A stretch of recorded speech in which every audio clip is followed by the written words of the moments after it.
Bonjour, c'est Stéphanie. Bienvenue sur le podcast Tu joues ou quoi, dédié à l'univers du jeu de société. Suivez-moi, je vous emmène dans les coulisses, à la rencontre des acteurs de ce monde très créatif. J'ai rendez-vous cette semaine avec une créatrice de contenu pleine d'énergie. Anne-Gaëlle est instagrammeuse. Son compte, les Chroniques des Meeples, approche les 10 000 followers.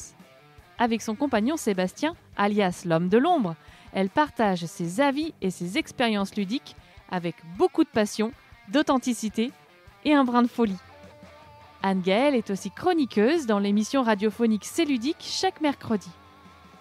Entre interview et papotage, cette rencontre avec Anne-Ga a été pour moi un vrai moment de plaisir.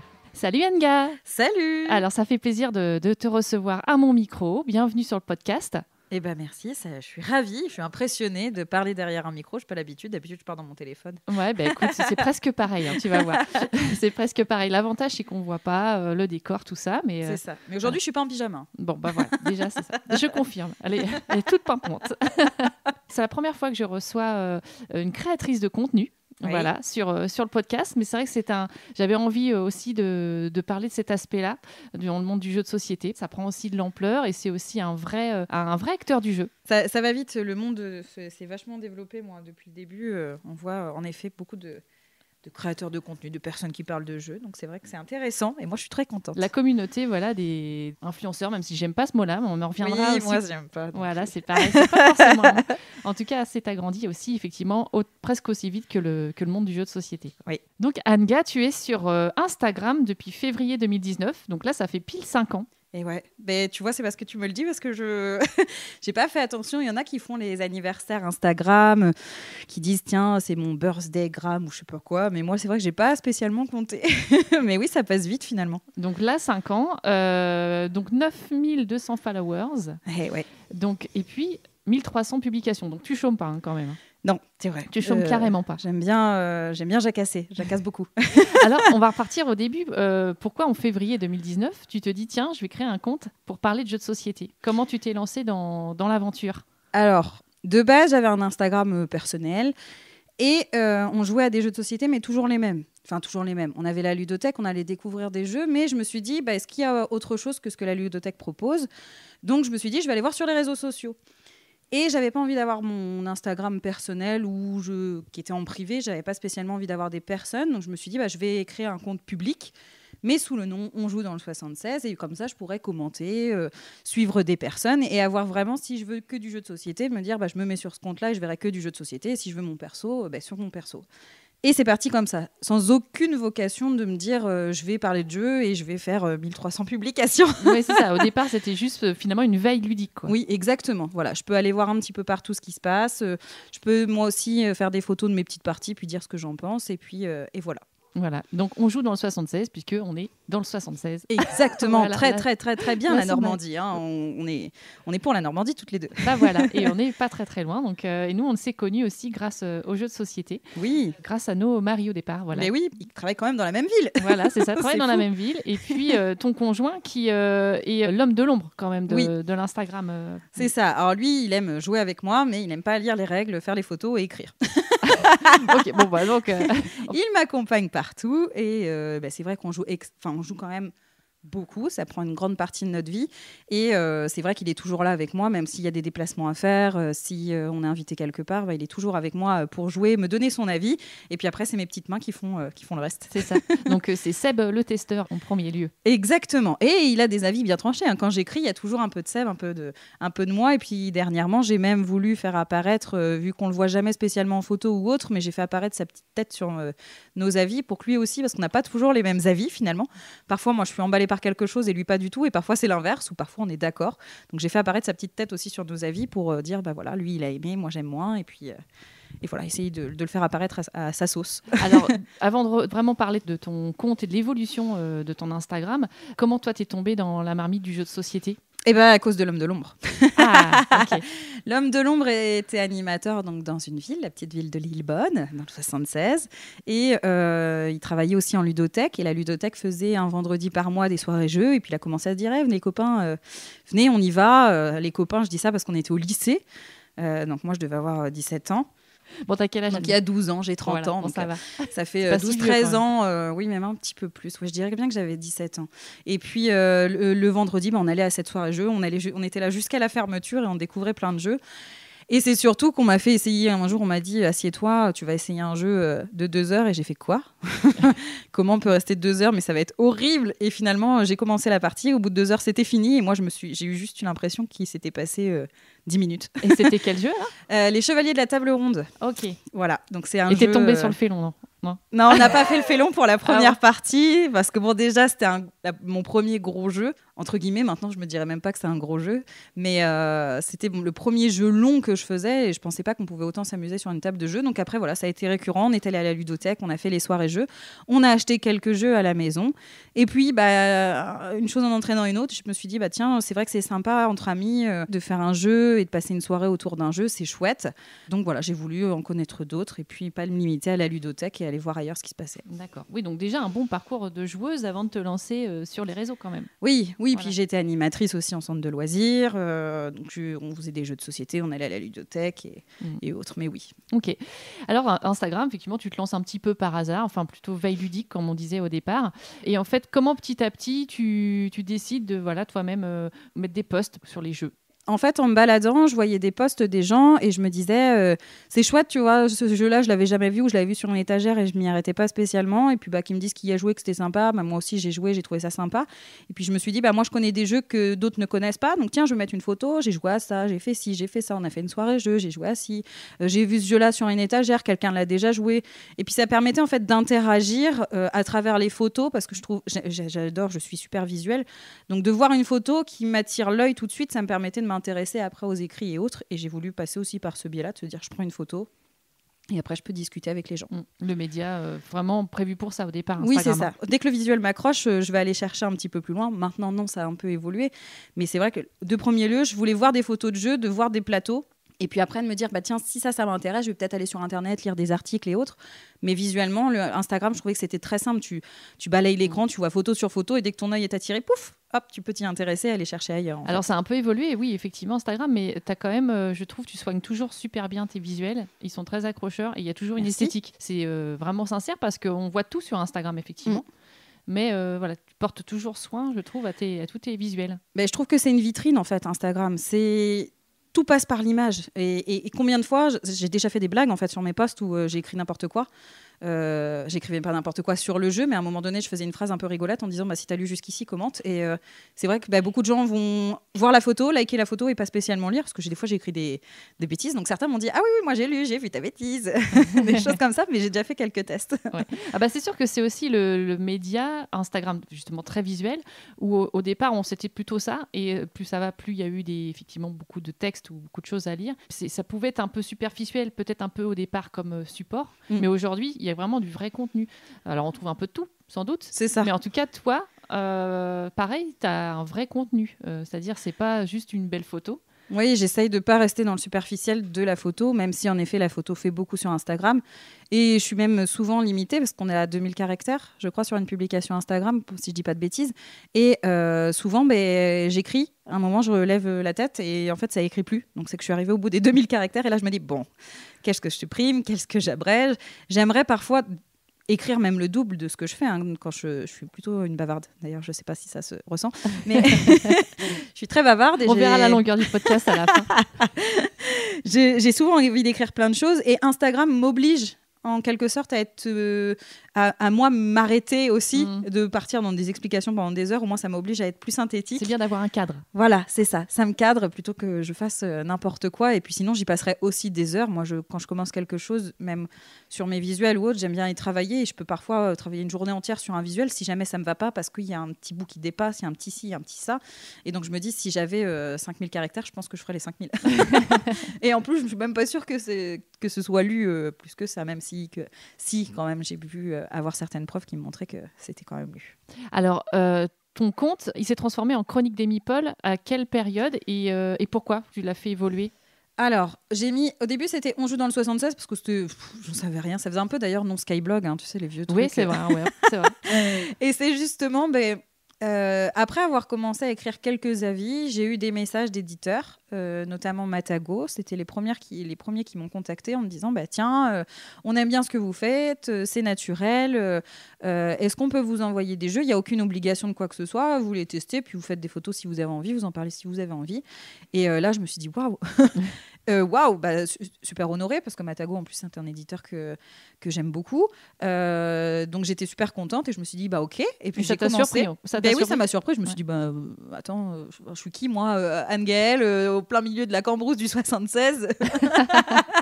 Voilà, on va m'envoyer quelque chose. C'était un peu pas inespéré, mais je l'avais dit en fait au tout début quand j'ai ouvert le compte, parce que Sébastien se moquait un petit peu de moi en me disant tu vas être une Instagrammeuse. Il se moquait de moi en disant et je lui avais dit tu rigoleras si un jour je reçois des boîtes de jeux gratuites, tu verras ce que ça fait. Mais c'était vraiment une blague parce que ça me paraissait même pas possible et je le faisais pas et je ne le fais toujours pas pour ça en fait. Et donc on m'a fait confiance et puis on est allé à Cannes, notre premier Cannes donc peut-être 2020. Et en fait en me baladant dans les rues, j'avais fait un t-shirt en me disant on rigole mais comme ça on me verra, et je me suis fait interpellée plusieurs fois. C'est vous, on joue dans le 76 et tout. Mais du coup, vous êtes une association, c'est quoi ? Et en fait, on joue dans le 76. Plusieurs fois, j'ai reçu des messages en me disant vous êtes basé où ? Comment on peut venir à une soirée jeu, etc. Et en effet, ça fait asso, ouais, ça fait asso. Ça fait je suis une asso et autres. Et en fait, non, moi j'ai une maison. Elle n'est pas non plus immense. On peut jouer ensemble, mais pas trop quand même. Voilà, c'est ça. Donc j'étais pas une association et je me suis dit je peux pas garder ce nom qui peut être un peu bizarre. Et puis je me suis vraiment pris au goût de prendre des photos, essayer de prendre des jolies photos, d'essayer de commencer à écrire sur les jeux, et je me suis dit je peux pas garder on joue dans le 76. J'ai cherché, donc j'avais fait à l'époque un petit sondage sur internet, sur Instagram, en disant plusieurs noms auxquels je pensais. Je sais même plus les noms auxquels je pensais, mais et les chroniques des meeples, ça me plaisait bien parce que les meeples, c'est quand même emblématique du jeu de société. Et les chroniques, c'est parce que j'avais envie d'essayer de catégoriser mes posts en me disant, tiens, je ferai des unboxings, je ferai des retours à la loupe, j'appelais ça, des retours à chaud. Enfin voilà, je voulais catégoriser et en fait essayer de ranger cette vitrine qui est Instagram dans des chroniques. Ok, voilà. Donc ça porte très bien son nom, ceci dit maintenant. Voilà, c'est ça. J'ai mes petites chroniques récurrentes qui changent. Voilà, donc les chroniques des meeples, ça a démarré presque finalement 1 an après ton lancement, une année un peu plus peut-être. Oui, c'est ça, 2020. Donc, il y a bien eu quand même 1 an et demi de je me cherche, je ne sais pas trop ce que je fais là. Ça évolue et puis on verra ce que ça donne. Je n'avais pas un contenu spécialement régulier, je ne m'imposais rien du tout. C'était tiens, on a joué, je fais une photo et puis je dis on a joué à ça. Et voilà. Et puis après, j'ai changé. Alors, tu l'as évoqué tout à l'heure, justement, la première interpellation par une maison d'édition. Donc, c'était Matago. Oui. Comment ça s'est fait par la suite, en fait ? Petit à petit, ça a évolué. Tu as été sollicité par d'autres éditeurs. Tu t'es dit, moi, j'ai envie d'étendre mon spectre. Je vais aussi démarcher. Comment ça s'est fait, un peu le processus pour évoluer ? Eh bien, j'ai eu après avoir indiqué que j'avais reçu des boîtes de jeux, je me suis jamais cachée quand je recevais une boîte de l'écrire. C'était hyper important pour moi. Et puis j'ai reçu d'autres messages sur Instagram. Et puis après, je me suis dit je vais créer une adresse mail professionnelle en quelque sorte, une adresse mail pour les chroniques des meeples. Donc j'ai fait une adresse mail. Et puis après, je me suis dit tiens, je vais envoyer un mail en me présentant, en disant voilà, je fais ça. Si jamais certains sont intéressés, qu'on puisse échanger ou m'envoyer. C'était pas spécialement envoyer des jeux, c'était même envoyer des news de jeux qui vont sortir pour avoir les infos, si vous avez des images, etc., pour que je puisse alimenter mon compte et puis que ça vous profite aussi et que voilà, chacun s'y retrouve. Et puis en fait, j'ai reçu des réponses de tiens, oui, on a ça qui va sortir. Si vous en voulez un, vous me le dites.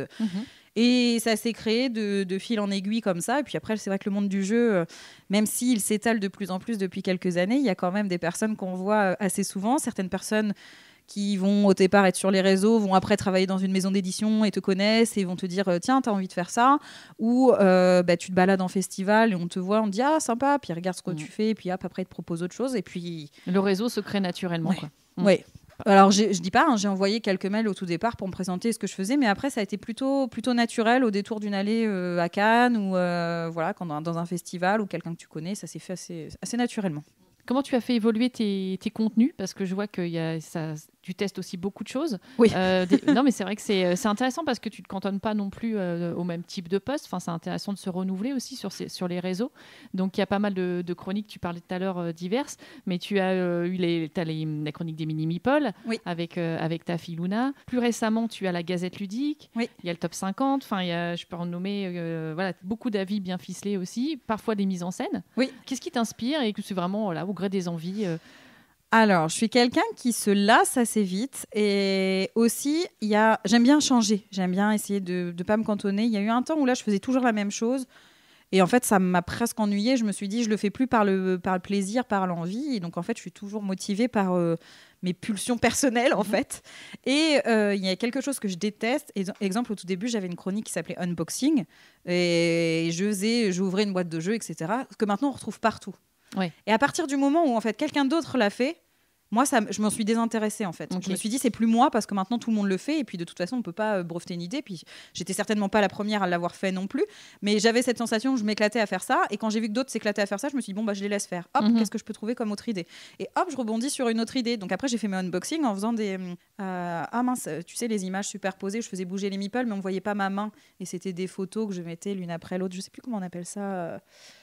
Oui, je vois ce que tu veux dire, mais j'ai plus le nom, mais en tout cas, voilà, je me suis mise à faire ça. Puis là, quelqu'un d'autre s'est mis à faire ça aussi. Et donc, je me suis dit, bon, bah, ça m'intéresse plus, j'ai plus envie de faire ça. Donc, je vais chercher autre chose. D'accord. Et systématiquement, je vais essayer Instagram, ça bouge beaucoup, surtout le monde du jeu ces dernières années. Et pour essayer de tirer son épingle du jeu, en quelque sorte, il faut toujours essayer de faire... autre chose que juste prendre une photo, le jeu c'est ça c'est les règles, et puis moi j'adore parce que c'est beau. Il faut essayer de faire autre chose, sinon en fait tu tombes dans les oubliettes, et puis l'algorithme d'Instagram est quand même très très capricieux. Donc il faut essayer de susciter de l'intérêt et faire autre chose. Donc je teste. Le premier but, j'imagine que c'était que tu te fasses plaisir de toute façon. De toute façon ça restera le but premier. Il y a parfois des périodes où je publie pas parce que j'ai pas envie, en fait. Et il y a eu un moment, surtout l'année dernière, il y a eu un gros ras-le-bol à un moment de me dire... je m'obligeais à me dire, tiens, on est tel jour, il faut que j'ai fait ça, tel jour, il faut que j'ai fait ça. Puis je me faisais un planning de ministre.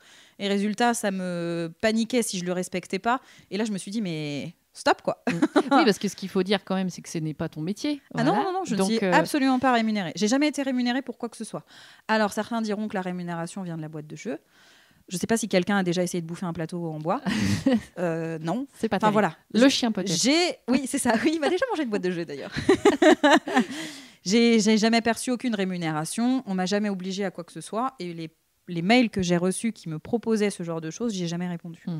Donc, c'est vraiment que du plaisir. Et c'est un plaisir de découvrir des jeux. C'est-à-dire que je ne le fais pas par obligation, je ne le fais pas pour recevoir des jeux. C'est vraiment qu'on s'éclate, en fait, à faire ça, et je veux que ça reste comme ça.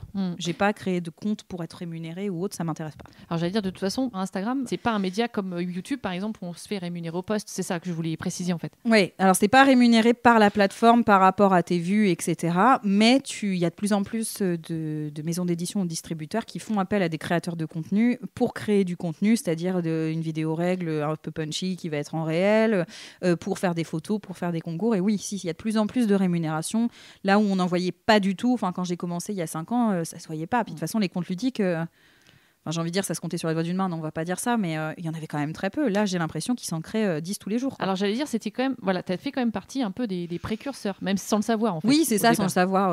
Oui, au tout début, on n'était pas nombreux. Et j'en parlais même avec certains éditeurs avec qui je travaille depuis quelques années maintenant, qui me disaient, mais là, je reçois 350 demandes par mois.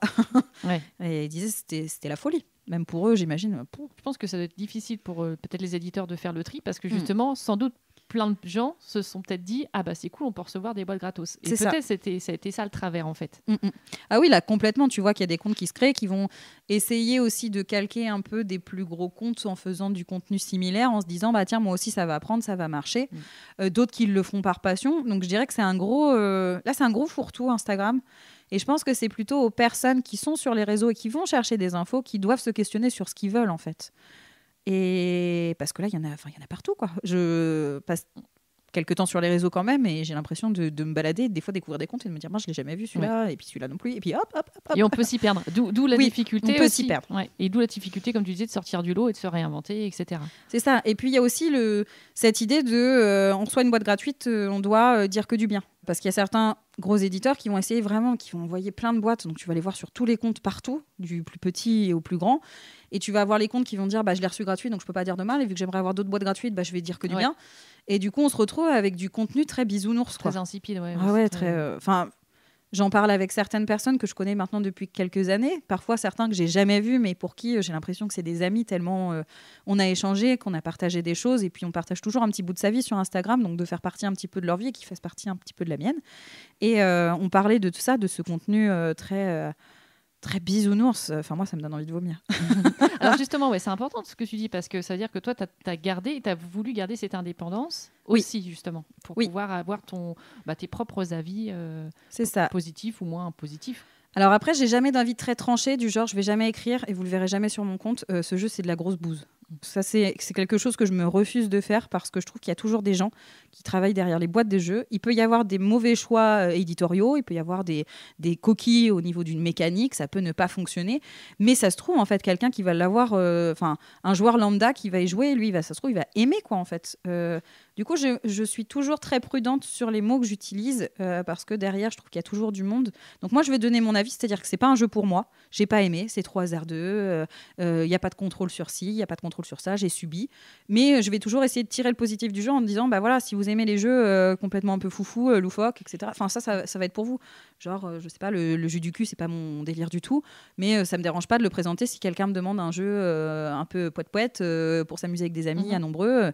Voilà, je trouve chaque jeu va trouver son propre public et c'est pas à nous, petites personnes au fin fond du 76, de décider qu'est-ce qu'un bon jeu, qu'est-ce qui est pas un bon jeu, et puis de laisser aux autres en fait la possibilité de se dire ça c'est un jeu pour moi et pas pour moi. Est-ce que tu t'autorises quand tu reçois un jeu d'un éditeur qui t'a pas du tout plu, ou à le chroniquer quand même, ou à te dire non, je préfère pas le faire, et puis l'expliquer à l'éditeur, ou pas forcément? Ça dépend. Alors je vais parfois le faire en story, c'est-à-dire qu'en disant j'ai joué à ça, mais non mais je suis passée totalement à côté.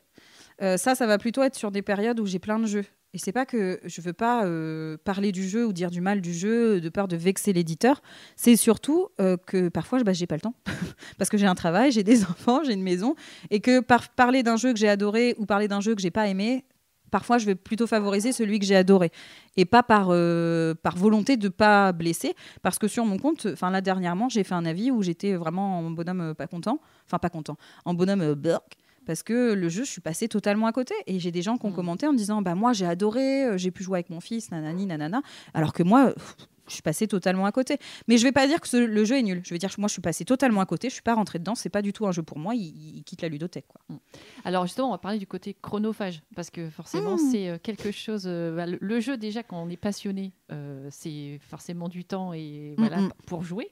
Je pense que c'est surtout ça qui prend du temps. Et ça, c'est bien de le dire aussi. C'est les tests. C'est jouer et tester. Et après, les posts, les soigner. Tu disais tout à l'heure, vous pouvez mettre beaucoup d'heures à soigner une miniature. Oui. Donc, est-ce que tu sais estimer à peu près le temps que tu y passes par semaine? Pas du tout. Après, c'est comme tout. Des fois, je vais avoir des semaines super productives et d'autres où j'aurai tellement donné que je vais rien faire. Tout va dépendre en fait de ma vie personnelle. Le centre de ma vie, ça reste mes enfants. C'est-à-dire que s'il y a des activités avec des enfants, des choses à faire, ça passera en priorité. Si j'ai du travail, ça passera aussi. Et en fait, avec le temps qui me reste, je vais l'allouer à Instagram. Mais c'est vrai que ça prend beaucoup de temps. Après, l'avantage du jeu de société, c'est que le soir, quand les enfants sont couchés, parce qu'ils se couchent tôt vu qu'il y a école, à 20h, 20h30, ils sont couchés. Nous, c'est aussi le moment avec Seb où on se retrouve tous les deux. C'est-à-dire que plutôt que d'être devant une série à pas se parler ou être sur son téléphone, le jeu de société, on le pose sur la table et on teste. Et en plus, on passe un bon moment ensemble. C'est-à-dire que c'est pas une contrainte. On ne prend pas comme un travail qui va prendre le plus de temps. Ça va être avant. C'est-à-dire que moi qui lis toutes les règles, c'est moi qui avale. Ça, c'est un gros boulot. Ouais, c'est pour ça que des fois, je mets du temps à tester un jeu parce qu'il faut que je me pose sur les règles. Et des fois, j'ai mon cerveau. Ça vous fait ça aussi, peut-être. Quand vous lisez une phrase et que vous l'avez lue, et là, vous dites c'est écrit quoi? Ouais, c'est ça. Et que du coup, tu reviens dessus. Et ça me le fait tout le temps. Surtout si je suis fatiguée, vu que je fais ça le soir. C'est vrai que ça prend beaucoup de temps. Et puis après, c'est de se dire de faire les photos. Et parfois, j'oublie de faire les photos quand on joue. Ah ouais. Donc, faut ressortir la boîte plus tard. Je reste une joueuse passionnée. Et des fois, quand je suis dans le jeu, le jeu se termine, je le range et là, je fais j'ai pas pris de photos. Bon, on fera une partie. Et puis, où je le réinstallerai. Ça m'arrive parfois de réinstaller le jeu, de remettre une mise en place et puis de prendre les photos parce que j'étais tellement dans ma partie que j'ai oublié de prendre des photos. Tant mieux. Il y a même des posts où je mets même pas de photos parce que j'ai joué, même des fois 2, 3, 4 fois. Et 4 fois, je range la boîte et je me dis J'ai encore pas pris la photo. Ça peut être très pénible aussi de se dire je joue pas seulement pour le plaisir. Oui, c'est mais ça, aussi, de le faire par il faut obligation vraiment que je et fasse un machin. post, il faut que je fasse ci, il faut que je fasse ça. Au tout départ, dès qu'on jouait, je faisais une story. Et en fait, mais ça te pète le jeu. Enfin, t'as l'autre qui attend. Parfois, quand t'as 3 amis plus toi, qui attendent que tu fasses ta petite photo. Attends, bouge pas, je prends ça. Ah, machin. Et à un moment, je me suis dit stop, en fait. J'ai aucune obligation, de toute façon, de faire quoi que ce soit. Donc, je vais me faire plaisir. Et puis, j'essaierai de transporter mon plaisir ou non, selon le jeu, de ce que j'ai vécu. Et puis, s'il y en a qui me disent, t'as pas la photo, t'as pas ça, en fait, va-t'en. Comme pour un jeu de société, c'est l'équilibre qui compte. Voilà. Parce que c'est C'est vrai ça. que c'est pas se faire bouffer par le réseau. Et il y a eu un gros turnover l'année dernière, vraiment, ça a été un point de rupture. Ça a été dans le je veux être compétitive, je veux sortir du lot, je veux continuer la course aux abonnés, machin. Et je me suis dit, mais c'est nauséeux. Ah ouais, t'étais tombée un peu là-dedans, c'est Oui, ça que tu veux il y a eu un moment où je suis tombée dans cette spirale de attends, moi je l'ai pas eu ce jeu-là, moi je veux le tester, nanani, nanana. Et en fait, ça a été très très rapide. Hein. Je me suis pas engouffrée pendant des mois là-dedans. Ça a été très rapide où je me suis dit waouh, mais qu'est-ce que tu fais en fait ? Tu le fais parce que t'aimes jouer, pas parce que tu veux rentrer dans ça. Et j'ai totalement coupé. J'ai eu quelques semaines où j'ai quasiment pas posté. Parce que justement, je me suis recentrée en me disant mais qu'est-ce que je veux, pourquoi je le fais et dans quel but en fait. Et si c'est plus ce que c'était, le pourquoi j'ai créé ce compte, si je suis plus dedans parce que je veux être dans une production alors que c'est pas du tout mon travail, terminé, j'arrête en fait. Mais j'ai eu cette question. Si demain, par exemple, comme je sais pas, Marie Grandjeu, ça explose et qu'on te demande d'être jury d'As d'or ou je ne sais quoi, est-ce que c'est quand même quelque chose qui te tenterait ou finalement non, pas du tout. Enfin, c'est... Ah oui, ça oui. Soit si je quitte mon travail, c'est pour faire du jeu de société à plein temps et de m'éclater, par exemple dans une maison d'édition et dans du game design, etc. Soit je veux le faire en tant que bénévole, mais être jury ou autre, ça me dérangerait pas du tout. Comme je le fais déjà pour C'est Ludique, je suis dans C'est Ludique, je suis bénévole, hein, je suis pas rémunérée par la radio ou quoi que ce soit. Je le fais de bon cœur et de plaisir. Donc tout ce genre-là, oui. Si par contre on me demande de créer une entreprise à côté, de faire des pubs, de me prendre en photo et en souriant à côté d'une boîte de jeux, ça m'intéresse pas spécialement. Non pas que je trouve que c'est pas un travail légitime ou autre. Hein. Mais c'est pas ce que tu voudrais faire. C'est pas ce que ça. je ne veux. Voilà. Je respecte toutes les personnes qui le font et il y a des personnes, tu as cité Marie Giordana, qui est quelqu'un que j'estime et que j'adore et j'adore ce qu'elle fait. Mais voilà, je trouve que chacun a sa petite spécificité dans cette sphère ludique et moi, c'est pas ce que je recherche. Et qu'est-ce que ça t'a apporté depuis ces 5 ans, finalement, Instagram aussi? Je pense que c'est des rencontres et justement des personnalités comme ça, enfin des gens qui sont devenus aussi des amis. C'est ça, c'est hyper riche. Des personnes qui ont créé des comptes qui sont devenus des amis, je pourrais en citer quand même plusieurs. Des rencontres, Marie Giordana, Je m'amuse, Doudou. Il y a des personnes que j'ai jamais vues mais que j'affectionne énormément, Miss Meeple Board Game, donc Miss Meeple BG sur Instagram, c'est quelqu'un que j'adore ses avis, je trouve qu'elle devrait être... carrément plus lue que ce qu'elle l'est déjà, mais je ne m'inquiète pas du tout pour elle. Des personnes, donc il y a de Rouen, qui n'étaient pas si loin de nous finalement, que j'ai pu rencontrer. On s'est fait des week-ends. Enfin, voilà, il y a plein de gens que j'ai pu découvrir, même virtuellement, qu'après, quand on se retrouve sur un festival, on se voit, on est toujours content de se voir et donc c'est super. Ouais, c'est ça, c'est vraiment un milieu de rencontre. C'est ça. Et pas que les personnes qui sont fans de jeux. J'ai rencontré des personnes de maisons d'édition avec qui... je dirais pas qu'on est amis, mais que je suis super contente de voir. Quand on s'envoie des mails, c'est toujours super sympathique. Enfin, je pense à Ariane de chez Gigamic. Voilà, en plus, on est allé passer un week-end, on a été invités chez eux pour découvrir leurs locaux, les différents métiers, etc. On a rencontré des humains, en fait, pas des personnes qui veulent te vendre quelque chose et qui veulent que tu vendes quelque chose. En fait, juste des humains qui partagent une passion et qui veulent te montrer ce que eux aussi ils ressentent. Et du coup, c'est rentré dans du partage super. Enfin, j'ai Loup des Forêts qui était un animateur là-bas. Loup des Forêts, c'est un surnom suite à une partie de jeu qu'on a fait ensemble. Et c'était un animateur, en fait. Enfin, c'est quelqu'un qui travaille chez Gigamic, que j'ai revu à Rouen dans un festival il n'y a pas très longtemps. Et c'est Loup des Forêts. Enfin, voilà, ça devient... Il n'y a pas ce contact comme on peut avoir dans la vie professionnelle, on est professionnel, on est sérieux, etc. Là, tu vois les gens et tu rigoles, en fait. Même sur les rendez-vous à Cannes ou autres, c'est toujours dans la bonne humeur. Enfin, voilà. Nous, c'est ce qu'on préconise. S'il y a quelqu'un qui va être trop sérieux et qui va nous demander envoie-moi tes statistiques, tes machins, tes trucs, non, quoi. Ouais. Non. Et puis maintenant, même, tu vois, quand je me connecte, je vois certains live presse, je pensais à Lucky Duck, je me connecte sous le nom des Chroniques des Meeple. Salut Engel. Tu vois, c'est plus... Il y a quelqu'un derrière le compte et puis tu vois des gens que tu rencontres assez souvent et je trouve qu'il y a des échanges, il y a des choses qui se créent. Enfin, moi, je trouve ça super riche. Et c'est pour ça que j'ai continué aussi. C'est pour toutes les rencontres, tout ce qu'on fait. Il y a beaucoup d'humains et puis beaucoup de partage, c'est vrai. Je vais faire la transition avec ce ludique puisque tu l'as évoqué dans l'une de tes réponses.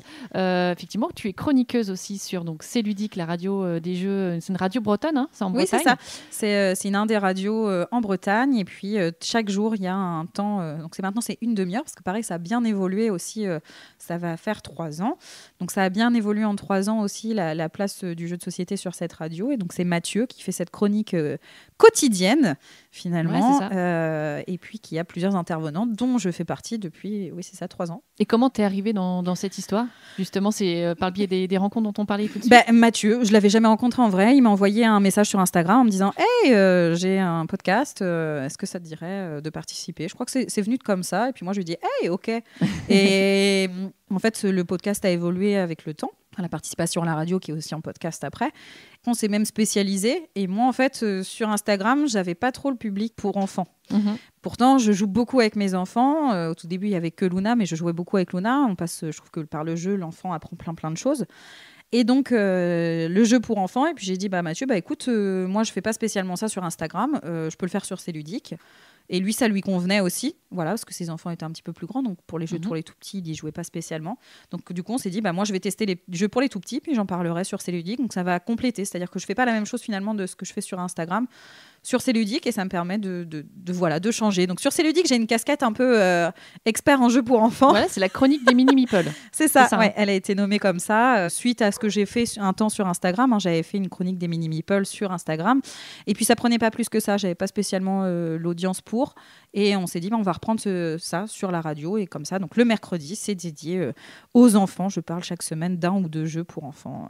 C'est chouette parce que ça apporte une autre palette. Et toi, c'est une autre expérience aussi. Exactement. Il y a d'autres chroniqueurs sur C'est ludique. On a Théo Rivière cette année. Oui. Il y a Marie Giordana. Oui. Dorine, la barricadée. Enfin, voilà, il y en a vraiment beaucoup. Oui, on est 2 par jour. Ouais. 2 par jour, oui. Et justement, vous faites des rencontres aussi où vous avez l'occasion de vous voir ou d'échanger autour de C'est ludique aussi. Ça a été fédérateur? Alors, oui, c'est assez fédérateur. Alors là, on est une grande équipe. C'est la première année. L'année dernière, on était moitié moins.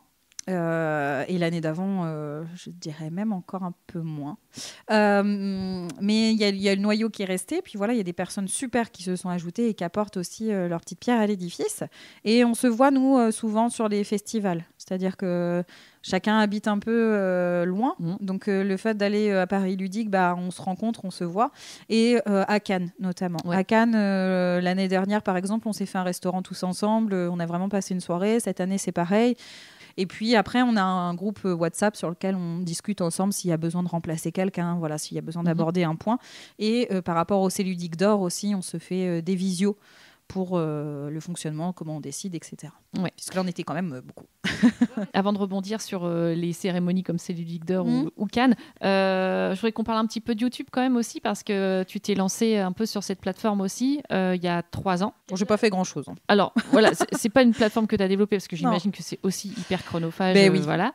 Le temps n'est pas malheureusement extensible. Donc là, c'était plus quoi? Pour tester? Envie d'essayer autre chose? Oui, en fait, j'aimerais vraiment avoir le temps d'en faire beaucoup plus. Sauf que dans la maison, j'ai pas spécialement, dans la maison actuelle, on verra pour changer, mais j'ai pas spécialement de lieu où je peux laisser tout installer. Donc ça veut dire que quand je veux faire une vidéo, je dois installer tout. Et en plus, j'ai une pièce de vie. Donc, je ne peux pas laisser installer, parce que sinon, mes enfants, ça finit tout par terre. Ouais. Donc, à chaque fois que je veux faire quelque chose, je suis obligée d'installer, prendre le temps que les enfants ne soient pas là pour le faire et redéfaire avant que les enfants arrivent. Ce qui est une gestion personnelle hyper lourde. Si j'avais une pièce dédiée, je pense que j'en ferais beaucoup plus parce que j'adore jacasser, pas de plus. Et la vidéo me permet en fait de parler pendant des heures. Des fois, je fais une vidéo montée de 5 minutes alors qu'en réalité, ça a duré 40 minutes et je me coupe la chic. Parce que mais le petit format, le temps du thé, là, c'était très sympathique. Mais oui, mais c'était bien apprécié. Mais là, c'est vrai qu'avec 2 enfants et une maison qui s'y prête pas spécialement, vu que tout est ouvert, et je suis super contrainte par le temps. Et c'est pas par l'envie que ça m'en manque, c'est vraiment par le temps. Et parfois, je me dis, tiens, parce que j'ai que le vendredi après-midi en plus où je peux faire ce contenu. Tout le reste du temps, j'ai soit mes enfants, c'est pas possible. Donc j'ai que le vendredi après-midi parce que mon fils dort et ma fille est à l'école. Et dans ces 2 heures-là, Je dois réussir à tout installer, faire la vidéo et terminer. Et après, il y a tout le temps de montage. Et parfois, c'est vrai que ça me... C'est un peu le défi quand même. Ouais, c'est un peu le défi et c'est un peu trop au niveau du temps et de la pression. C'est parce que vraiment, j'ai pas l'infrastructure parce que c'est vraiment une plateforme que j'aimerais développer. En plus, j'ai plein d'idées. Sébastien est super fort en montage, donc je suis sûre qu'on pourrait faire des choses chouettes. Mais encore l'homme de l'ombre. L'homme de l'ombre, ouais. Il est très très fort en montage. J'ai toujours envie de faire plein de choses, même dans ma vie professionnelle et personnelle. Hein, je suis à 1000 à l'heure. Il y a parfois le soir, je m'assois, il est 21h30, c'est la première fois que je me suis assise de la journée. Je suis peut-être hyperactive, hein, j'ai jamais été testée pour quoi que ce soit, mais... Je voudrais qu'on parle un peu de ton métier quand même, parce que tu es donc enseignante spécialisée, et je crois que tu utilises beaucoup le jeu. Aussi dans ta pédagogie. Exactement. Tu peux m'en dire quelques mots? Donc, tu travailles dans un collège. Oui, je travaille dans un collège, donc dans un dispositif Ulysse pour les termes techniques. Donc, c'est des jeunes qui sont à besoins éducatifs particuliers, qui sont scolarisés dans le milieu ordinaire. Et mon objectif, c'est soit de maintenir le plus possible une scolarité dite ordinaire, donc en classe de 6e, 5e, 4e et 3e, donc qui puissent s'épanouir avec des enfants de leur âge. Et soit j'interviens dans la classe pour aider l'enseignant, soit les enfants, s'ils ont trop de difficultés, vont venir avec moi dans une petite salle, donc la salle du dispositif Ulysse, là où il y a plein de jeux. Et alors, on utilise le jeu pour plein de façons. Je vais avoir des enfants avec des troubles différents, c'est-à-dire je vais pouvoir avoir des enfants qu'on va appeler TSA, donc qui est plutôt autisme, connu autisme, même si on dit plus autiste, ça vous permettra de voir ce que c'est. Il va y avoir des enfants qui vont avoir des soucis pour interagir avec les autres, d'autres qui vont avoir des problèmes pour comprendre les autres, essayer de dialoguer. Et mine de rien, une façon vraiment simple de travailler avec eux, c'est par le jeu. Premièrement, parce qu'en fait, eux, ils n'ont pas du tout l'impression de travailler. Quand ils jouent, en fait. Moi, des fois, ils arrivent, ils me disent « on travaille ou on joue ?» Voilà, ils n'ont pas l'impression de travailler. Pourtant, je peux leur sortir un jeu classé dans les classes grammaticales. Les mots, si c'est un jeu, c'est un jeu. On ne travaille pas. Oui, c'est ça, mais c'est ça qui est très intéressant parce que forcément, j'imagine que tu abordes plein de choses pédagogiques, d'apprentissage autour du jeu. Tu peux me donner des exemples peut-être de jeux avec lesquels tu travailles pour travaille, oui. Ouais. Alors, pour tous les élèves, donc j'ai des dyspraxiques qui ont des soucis au niveau de la motricité fine ou autre, leur jeu préféré, c'est Suspens. Donc suspens, c'est un bâton où on peut mettre en équilibre d'autres bâtons et l'objectif c'est de ne pas faire tout tomber. Donc on joue à ce jeu-là, suspens, à tasso, qui est un peu le même genre, donc de devoir placer sans faire tomber les choses, essayer de placer ses petites pièces. Donc ça permet de travailler la motricité fine, mais eux, ils s'amusent. Récemment, il y a une Ekojima. Ah ouais, complètement, j'allais t'en parler. Dans ma classe, j'ai ajouté une Ekojima et en fait, je leur offre à Noël toujours des jeux de société. Donc il y a un sapin dans ma salle. C'est chouette. Juste avant les vacances de Noël, je leur mets quelques jeux emballés qu'on achète au décalé carré avec le collège et puis du coup ils déballent les nouveaux jeux de la salle et donc ça ils adorent en fait. Ouais, c'est chouette, ouais. Et après tout ce qui va être pour travailler un peu les enfants en lecture, j'ai utilisé les animaux de Baker Street. Ouais. Alors juste avant, vu qu'ils étaient plus jeunes, ceux qui étaient en 6e, 5e, j'ai essayé de chez Loki Détective Charlie, qui très peu de lecture et visuel, mais à la fois quand même de la lecture, il fallait lire et interpréter les images. Avec de la déduction, tout ça, ouais. Exactement, de la déduction. Et puis là, vu qu'ils étaient un peu plus vieux, j'ai utilisé Les animaux de Baker Street, qui est extrêmement bien écrit, qui a été écrit quand même par des personnes dont c'est le métier. Et donc, ça se ressent vraiment sur la lecture. Et ils ont pris plaisir à jouer à ce jeu. Flashback Zombie Kids, que j'ai utilisé parce que, justement, les points de vue, ils ont du mal à se repérer dans l'espace. C'est des troubles qui reviennent assez fréquemment, les troubles des fonctions cognitives. Et donc, de se repérer dans l'espace, c'était difficile. Donc, Flashback me permettait de se dire, ah, bah, attends, lui, il voit ça, comment je me place dans l'espace sur finalement quelque chose qui est plat. Ouais, super, ouais. Donc c'est des jeux qui finalement amusent nos enfants, mais derrière il y a toujours des objectifs pédagogiques assez importants. Tu vois tes élèves évoluer entre la 6e et la 3e grâce au jeu, justement. Oui, surtout qu'au départ, ils n'ont aucune habitude de joueur, entre guillemets. C'est-à-dire qu'une règle, si ça dépasse 3 choses à dire, c'est compliqué d'assimiler. Et au fur et à mesure, je vais pouvoir mettre des jeux un peu plus difficiles, avec plus de règles. Et puis, on voit qu'ils rentrent dans la compréhension. Et mine de rien, des enfants qui ont des troubles de la compréhension, là, sur mes 14 élèves, la plupart ont des troubles ils ont des difficultés à comprendre ce qu'on leur dit. D'avoir une règle de jeu, de l'intégrer et après de jouer, c'est difficile aussi pour eux. Enfin, je veux dire, c'est des enfants qui sont quand même adolescents. La majorité va vite arriver, ils vont vite arriver dans une vie active, même si ça fait un peu discours de vieux. Ça va assez vite. Et parfois, de rester dans du trop scolaire, ils mettent pas de sens à ce qu'ils font. Alors qu'à travers le jeu de société, ça peut prendre du sens parce que j'ai des interactions avec les autres, je dois me mettre d'accord. Si on joue à un jeu coopératif, toi tu veux faire ça, mais moi je pense que ça c'est mieux, donc il faut qu'on apprenne à discuter ensemble pour prendre une décision. Et mine de rien, c'est des compétences qui sont nécessaires dans la société. Et c'est pas pour rien que ça s'appelle de toute façon jeu de société. Et voilà, ça développe plein de choses. Et moi j'ai des enfants, j'avais un élève autiste que j'ai eu très jeune, qui est arrivé donc en 6e et il s'est totalement développé. Au tout départ, il supportait pas de perdre, ça le mettait. Enfin voilà, il y avait des gestes qui arrivaient, il pouvait se taper la tête, c'était difficile. Et en fait, à travers le jeu, petit à petit, au début, on a fait du jeu coopératif, donc on perdait tous ensemble, on gagnait tous ensemble. Et puis après, on est arrivé sur des petits jeux où on était 2 contre 2. Donc tu gagnes avec l'autre ou tu perds avec l'autre, mais tu es quand même accompagné. Puis après, du 1 contre 1. Et il a totalement évolué, même sur sa façon d'échanger avec les autres et de communiquer. Donc moi, ça, je trouve ça super. Tu travailles à la fois aussi la gestion des émotions, la concentration, tout ça. Il y a énormément de choses en fait. Je crois que ce serait même impossible à lister tout ce qu'un jeu. Parfois, on se dit juste on joue pour s'amuser, mais en réalité, si on découpe tout ce qu'on fait à travers le jeu, c'est énorme. C'est énorme. Non, mais et je le vois bien avec ma fille. Ma fille, je la fais jouer depuis toute petite, pas par obligation, parce qu'elle a envie. Et je ne l'ai jamais obligée à jouer. C'est tout le temps elle qui vient me voir avec une boîte de jeux. Et je vois sur plein de choses, elle est performante parce que je l'ai vue évoluer dans le monde du jeu de société. Oui, mais c'est ça qui est super. Et c'est vrai que ça devrait être presque intégré au programme scolaire. Oui, je trouve. Bon, c'est un autre débat. Mais c'est ça, parce que quand tu rentres dans une classe, il y a eu un temps, j'étais remplaçante avant d'être spécialisée et je rentrais dans des classes et je voyais des jeux et je me disais, mais soit ça fait très scolaire et du coup t'as pas envie, alors qu'en réalité il y a plein de choses qui sont cachées dans des jeux qui sont super beaux. J'ai envie de te dire, c'est un peu comme la lecture, c'est-à-dire qu'on peut nous demander de lire le site de Corneille, mais peut-être qu'aujourd'hui dans la littérature il y a plein d'autres choses sympas à aller voir pour en donner envie de lire, quoi. C'est ça. Et les animaux de Baker Street, enfin, je reprends celui-ci parce que je trouve que c'est quand même, ça a été une merveille et que mes élèves ont adoré. On n'a même pas encore fini, mais c'était très bien écrit et ils étaient dans une histoire, ils prenaient part, ils prenaient des décisions, ils devaient regarder des détails, ils devaient se mettre d'accord ensemble, chacun avait un rôle et devait penser à l'autre. Enfin non, génial.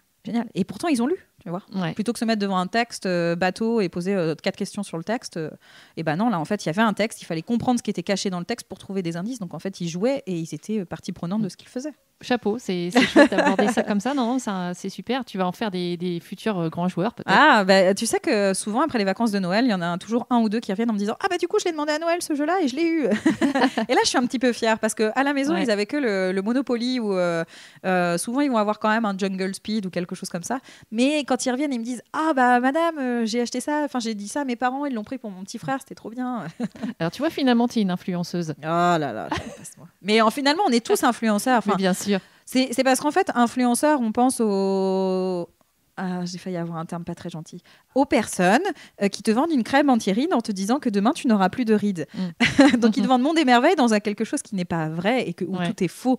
Donc, on voit influenceur comme ça. Alors qu'en réalité, influenceur, ça vient d'influence. Et en fait, à partir du moment où tu dis j'ai aimé ce jeu et que tu donnes ton avis, forcément, tu vas peut-être influencer quelqu'un, mais tu le fais pas dans le but de vendre. Moi, là où j'ai la différence, c'est influenceur dans le sens péjoratif du terme, c'est pour vendre quelque chose. Je te le présente pour que tu l'achètes. En réalité, je l'ai jamais utilisé, mais je te dis que je l'ai utilisé et que c'est génial pour que tu l'achètes. Donc, il y a vraiment commercial, ça, finalement. C'est commercial, voilà. Alors que dire, voilà, j'ai aimé ce jeu, les gars, jouez-y parce que vraiment c'est trop bien. C'est parce que toi, t'y crois en fait, pas parce que tu veux vendre le jeu, parce que de toute façon, t'as pas d'action. C'est à la rigueur, un jeu que j'ai aimé chez Yellow, c'est Yellow qui touchera les sous, pas moi. C'est ça. Donc, mais c'est juste de la volonté de partager. Et voilà, le terme influenceur, il est un peu... voilà. Je préfère créateur de contenu, à la limite. Ça fait moins, je te vends une crème anti-rides, quoi. Allez, je vais t'emmener sur le terrain des As d'or, parce qu'on est à quelques jours des résultats de la cérémonie des As d'or. Du coup, j'aimerais bien avoir effectivement ton avis de joueuse et de connaisseuse, parce que forcément, je t'ai pas demandé le nombre de jeux que tu as dans ta ludothèque aujourd'hui. 850, je crois. Combien ? 850. 850, t'as compté ? Extension. En fait, je tiens mon My Ludo extrêmement bien à jour. Et entre les jeux pour enfants, les extensions, les jeux complets, on est à 850. C'est énorme. Oui, ça prend beaucoup de place. Ton spectre est large, donc tu vas sans doute avoir un avis pour chaque catégorie de l'As d'or. Oui, j'ai joué à tous les jeux. T'as joué à tous les jeux. Ouais. C'était la question que je voulais te poser, parce que moi, c'est pas le cas. Donc, du coup, ton avis m'intéresse. J'ai joué à tous les jeux de la sélection. Alors, on va commencer par quoi ? On va commencer par la catégorie enfant, tiens. Allez. La catégorie enfant, donc, il y a mon puzzle aventure. Oui. Il y a Maurice le Dodo et Super Miaou. Alors, est-ce qu'on fait ton pronostic ou est-ce qu'on fait ton coup de cœur ? Je peux vous dire les deux. Des fois, c'est les deux. Déjà, je trouve que c'est une belle sélection parce que ils offrent chacun des choses un peu différentes. Maurice le Dodo pour les 3 ans, c'est quand même génial. Même ma fille qui va presque avoir 6 ans, on a joué à Maurice le Dodo peut-être une 30aine de fois dans l'année. Depuis qu'elle l'a. Alors pourtant, elle est petite, mais cet effet, je fais tomber un dodo sur un Un toboggan, c'est chouette. Le puzzle aventure, c'est innovant. Ça n'a jamais été vu. Après, je pars sur Super Miaou, côté cœur et côté pronostic. Parce que petit format, petite boîte, petit prix. Super bien parce que les cartes sont un peu plastifiées. Donc, pour la manipulation auprès des enfants, c'est super. C'est une initiation au deck building. Voilà. Je trouve qu'il a toutes les coches d'un très bon jeu accessible à tous. Parce qu'une fois de plus, l'As d'or, c'est quand même l'objectif, c'est de proposer une vitrine, pas spécialement pour les connaisseurs. Enfin, les connaisseurs, ils ont déjà leur prix dans leur tête, en fait. C'est surtout en boutique, voilà, de se dire on récompense ce jeu parce que si, parce que ça, et ça permet. Ils ont peut-être fait des études statistiques, mais de se dire est-ce que ça a vraiment une incidence aussi sur le consommateur et autres. Mais je pense que ça permet de mettre en lumière des jeux en disant bah voilà, ça c'est des valeurs sûres, le jury les a récompensés. Ouais, ça a été le C-Ludique d'or catégorie enfant. Oui, aussi. Ouais, super bien. Ouais. Et on peut dire que du coup là, on va ressortir notre casquette du 76, mais que c'est un auteur normand, Guillaume Desportes, voilà, qui donc. Et il était au festival de Lillebonne. Voilà, le jeu a très bien plu. Et vous avez pu écouter le podcast déjà il y a un petit mois à peu près. Ouais. Donc effectivement, moi c'est mon coup de cœur, même si j'ai pas tout testé, mais en tout cas, on va dire que là, c'est le côté chauvin, quoi. Ouais, c'est ça. Le côté cocorico. La catégorie initiée avant d'aller à l'expert peut-être. Ouais. Donc on a Far Away, Ella et l'éclat de la montagne et Cat in the Box. Et ben c'est pareil, c'est encore une belle sélection parce que Far Away propose quelque chose de nouveau qui, moi, m'a détruit le cerveau, de fonctionner à l'envers. Donc Far Away, vous allez avoir des cartes qu'on va mettre d'un certain côté, mais en fait, on va les jouer au sens inverse. Ce qui va totalement à l'encontre de ce qu'on a pu faire, donc c'est une belle expérience. Et là, j'ai adoré, c'est un jeu solo. C'est rare d'ailleurs de voir un jeu solo dans une sélection, mais c'est une expérience. C'est pas innovant dans la mécanique, mais c'est innovant dans comment ça a été ficelé en fait. L'histoire qui tourne autour, et moi j'ai adoré cette expérience. J'ai vu que tu en as fait une vidéo YouTube justement, on parlait de peu de vidéos, mais là celle-là, tu en as fait une. Ouais, parce que c'est quelque chose qui m'a transportée. J'ai été vraiment dans l'histoire. Je me suis pris une sacrée claque à la fin d'ailleurs. Je m'y attendais pas et j'ai vraiment transposé ce qui se passait sur ma vie personnelle. Donc c'est rare les jeux qui me procurent des émotions comme ça. Ça n'a pas fait le cas à tout le monde. Il y en a d'autres qui l'ont essayé, qui ont dit voilà. Mais moi j'ai transposé. Je peux pas vous dire pourquoi parce que sinon je vous spoil. Mais ça a été comme ça. Cat in the Box, c'est quand même quelque chose qui change parce que c'est des jeux de pli. On en voit un peu tous les ans. Chacun y met sa petite sauce. Mais c'est rare de voir un jeu de pli où en fait il y a pas de couleur. Et donc c'est innovant dans ce sens-là. Mon prono, ça serait Far Away. Parce que, pareil, packaging, accessible, innovant, pas grand matériel pour avoir quelque chose de nouveau. Après, si je mettrais quand même Far Away, même si Ella a eu mon petit coup de pas de cœur de l'année, mais oui, ça a été un jeu que j'ai beaucoup apprécié. Ouais. Mais je dirais que c'est Far Away qui l'emporte. Ok. Pour la catégorie expert, donc nous avons Darwin's Journey, La Famiglia et Le Château Blanc. 3 bons jeux aussi. La Famiglia peut-être un peu plus réducteur, parce que spécial le jeu à 4 joueurs, on ne peut pas y jouer dans une autre configuration et assez long. Mais c'est bien de le souligner parce que c'est un très bon jeu qui a pris le parti pris de se dire tant pis, je sors même si c'est hyper réducteur et qui fonctionne. Donc ça méritait cette nomination. Le Château Blanc est un très bon jeu aussi, expert accessible, parce qu'on est sur 34 € une boîte avec un matériel quand même vachement chouette, des mécaniques bien, mais mon cœur et mon as d'or va à Darwin's Journey. D'accord. Et pour quelle raison ? J'adore ce jeu. En fait, ce jeu me procure une extase au niveau de mon cerveau. Oh, c'est beau ça. Il y a des trucs partout, faut réfléchir à tout, faut faire son petit moteur, etc. Enfin, moi, j'adore. J'y ai joué quand même de nombreuses fois cette année avec extension, mais moi, c'est le genre de jeu qui me donne entière satisfaction en fait. Okay. Quand je joue, je suis là, waouh, ça marche, ça, paf, mon truc, puis ça me donne ça, puis après je vais faire ça, et après j'ai réussi à faire ça. Et... Hyper satisfaisant. Ouais, hyper satisfaisant, voilà, c'est ça. J'adore emmener mon cerveau dans ce genre de choses. Okay. Et donc on termine par la catégorie Reine, qui est le jeu de l'année. Donc on a Perfect Worlds, d'ailleurs qui est un jeu de Paul-Henri Argio. Je le dise bien. Qui est chroniqueur chez C-Ludique. Voilà, c'est ça. Donc avec moi le mercredi. Et qui est enseignant en plus, parce qu'ils font une chronique jeu et apprentissage juste après moi, le mercredi. Voilà, donc il utilise énormément le jeu aussi dans son travail. Ouais. Sur les traces de Darwin, donc là encore avec des auteurs normands. Oui. Et Trio, de chez Cocktail Games. Là, je suis plus scindée. Je pense que Trio va gagner. Pas spécialement parce que c'est mon coup de cœur, mais parce que je pense que... Enfin, tout le monde l'attend un peu, quoi, celui-là. Ouais, et puis il y a ce côté Cocktail Games, quoi, qui est toujours nommé, jamais récompensé. Du coup, tu as envie de dire, 10e ça y est, quoi, pour eux, allez-y les gars, on y va. Après, ça serait pas mon choix personnel à moi. Je trouve que j'allais dire Darwin Journée. Je veux absolument que Darwin Journée gagne, hein, parce que c'est un doublé pour les Darwins là. Mais sur les traces de Darwin, je trouve que c'est un super jeu qui dure pas longtemps, qui te procure des sensations ludiques modernes, qui est très bon, qui est très bien édité. Donc moi, j'aurais envie de récompenser celui-ci. Mais c'est pas pour autant que je veux pas récompenser les autres, parce que Perfect World est super. J'y ai joué avec des collègues au boulot, ce qui est rare. Hein, mais ils ont tous adoré, ils ont voulu aller l'acheter, et je l'avais eu en avant-première, donc ils sont allés en boutique et les boutiques leur ont dit il est pas encore sorti, mais ils l'ont précommandé. Enfin, et ça a très très bien marché, c'est super. Enfin, c'est super. C'est le but de cette catégorie, jeu de l'année. En fait, il doit vraiment finalement plaire à tout le monde et avoir ce côté très fédérateur avec des non-joueurs aussi. Mais c'est vrai que j'aurais envie de mettre sur les traces de Darwin, parce que c'est un jeu plus sérieux. C'est vrai que souvent sur Trio, on va être quand même sur un jeu d'ambiance. Perfect World, on va être aussi sur un jeu d'ambiance. Sur les traces de Darwin, c'est aussi une proposition de te dire, un peu comme Acropolis pouvait le proposer, te dire voilà, on a un jeu qui est plutôt sérieux, mais qui est quand même bien accessible, mais qui peut à la fois pousser un peu plus loin dans le monde du jeu. Qui permet finalement peut-être d'être un bon premier jeu pour aller plus loin. C'est ça. Une bonne entrée en matière dans le monde ludique moderne. Après, je trouve que les 4 sélections sont très bonnes. Enfin, on a toujours nos avis personnels. T'entends toujours des gens clamer au scandale. Cette année, je trouve un peu moins. Et je trouve que tout est compréhensible. C'est peut-être pas... Moi, j'aurais peut-être mis Fluffy Valley, par exemple, en enfant, que personne n'a voulu mettre, que moi, j'adore.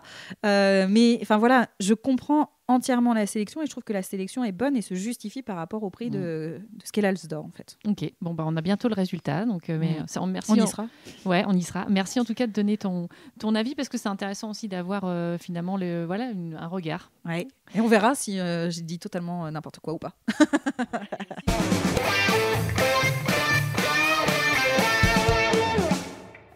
Donc, si tu étais un mode de jeu, tu serais plutôt compétitif, semi-coop, coop, ou même peut-être parfois par équipe? Compétitif. Ouais, compétitif. Je m'éclate carrément plus dans les jeux compétitifs que les jeux coopératifs. Ou alors il faut un coopératif avec un félon. Et dans ce cas-là, j'aime bien être le félon. D'où cette première sensation de jeu. C'est ça, avec mon premier jeu, mon premier amour. Non, je suis plus compétitif. Ça me dérange pas de jouer à un jeu coopératif, mais on s'éclate moins. Et puis c'est vrai qu'avec Seb, l'homme de l'ombre, on adore s'éclater aux jeux de société et se mettre l'un sur l'autre sur la figure. Donc peut-être même plus duel finalement? Non, pas spécialement. J'aime bien jouer contre les autres en fait. Okay. Et les écraser. Pardon. Carrément. Ok, on rigole pas quand on joue avec Anga. Contre Anga. Oups, désolée. Alors, si tu étais une mécanique de jeu, qu'est-ce qui pourrait te correspondre? Il y en a plusieurs, mais je dirais l'engine building quand même. La petite création de moteur. Comme je disais là dans Darwin Journée, tu vois, les jeux où je vais partir de rien et je vais devoir tout anticiper. Et l'apothéose, enfin le bouquet final en fait, comme dans un feu d'artifice, quand à la fin tout ce que tu as créé, ça fonctionne ou ça fonctionne pas. Là, je suis généralement de mauvaise humeur. Quand tu as passé toute ta partie à créer un truc et que ça tourne pas. Mais j'adore me dire je pars de rien, je pose mes petits trucs et paf, paf, paf, et ça grossit jusqu'à exploser. Voilà. Ok. Exploser les autres. Ouais. Toujours. Ok, ouais, vraiment en mode compétitif. Plus personne va vouloir jouer contre moi, je suis désolée. Tu vas finir par faire peur. Hein. Non, ça va, je suis sympa.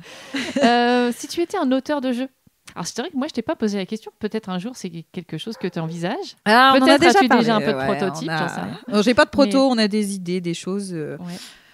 Mais non, c'est pas encore. Quand on aura plus le temps, quand les enfants seront plus grands. Voilà, c'est ça. Un truc de. Quand j'aurai mon studio YouTube, voilà. Quand j'aurai tout, on verra à ce moment-là. Il faut avoir un peu de disponibilité dans l'esprit pour faire fuser les idées, je pense. C'est ça. Donc, si tu étais un auteur de jeu ou une autrice de jeu, bien sûr. Je dois choisir quelqu'un, là ? Ouais. Je dirais quand même Bruno Catala. Je vais rester hyper classique. Personne ne m'attendra. Enfin, tout le monde va se dire quoi ? Parce que tous les premiers jeux auxquels j'ai joué, c'était de lui. Et c'est lui qui m'a donné le goût, quoi. Enfin, ok. Abyss, Les Chevaliers de la Table Ronde, King Domino, c'est des jeux auxquels j'ai joué, dans les premiers jeux auxquels j'ai joué et qui m'ont donné une folle envie furieuse de jouer. Donc je vais je vais rendre hommage au grand Bruno, même s'il y en a plein d'autres. Hein. Bien sûr, oui. Des auteurs super, mais c'est plutôt là mon côté Madeleine de Proust, Bruno Catala, c'est toujours une valeur sûre pour moi. Dès qu'il y a un jeu de Bruno, je me dis moi je vais y jouer. Tu l'attends. Ouais. C'est ça. Et je me vois encore à mon premier Cannes, pour la petite anecdote. Oh là là, je vais faire plus d'une heure.